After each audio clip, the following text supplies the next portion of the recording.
કેદારનાથ જે હિમાલયના 4 ધામમાંનું પ્રથમ મુખ્ય ધામ માનવામાં આવે છે અને કેદારનાથની અનેક કથાઓ છે, પણ સૌથી પ્રસિદ્ધ અને પ્રચલિત કથા છે એ મહાભારત સમયની છે કે મહાભારતના યુદ્ધમાં જે યુધિષ્ઠિરની જીત થાય છે અને તે હસ્તિનાપુરનો રાજા બને છે.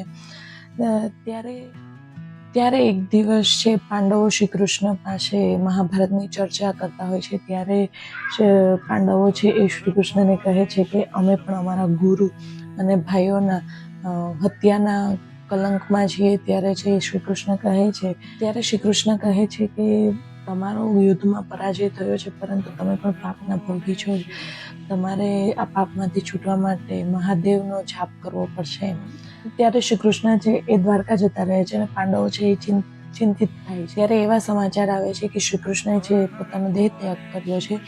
ત્યારે પાંડવો છે પોતાનો રાજપાટ છોડી અને પરીક્ષિતને સોંપી દ્રૌપદી સહિત તે લોકો શિવની પરીક્ષા માટે નીકળી જાય છે. સૌ પ્રથમ તે લોકો કાશી જાય છે, ત્યાં પણ મહાદેવના દર્શન થતા નથી.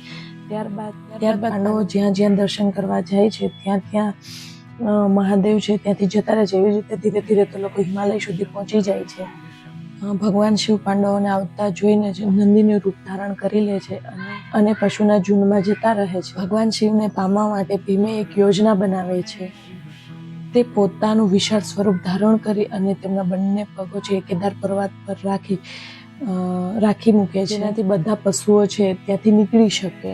પરંતુ નંદીરૂપી શિવ છે એ એવું નથી કરતા. ત્યારે ભીમ ઓળખી જાય છે અને એમને પકડવાનો પ્રયાસ કરે છે અને નંદીરૂપી શિવ છે એ ધરતી પર સમાવા માંડે. ત્યારે ભીમ છે તે તેમનો પાછલો ભાગ છે એ પકડી. ત્યારે ભગવાન શિવ છે એમને દર્શન આપે છે અને પાંડવોને પાપમાંથી મુક્ત કરે છે. ત્યારથી કેદારનાથ મંદિરમાં નંદીની પીઠની પૂજા કરવામાં આવે છે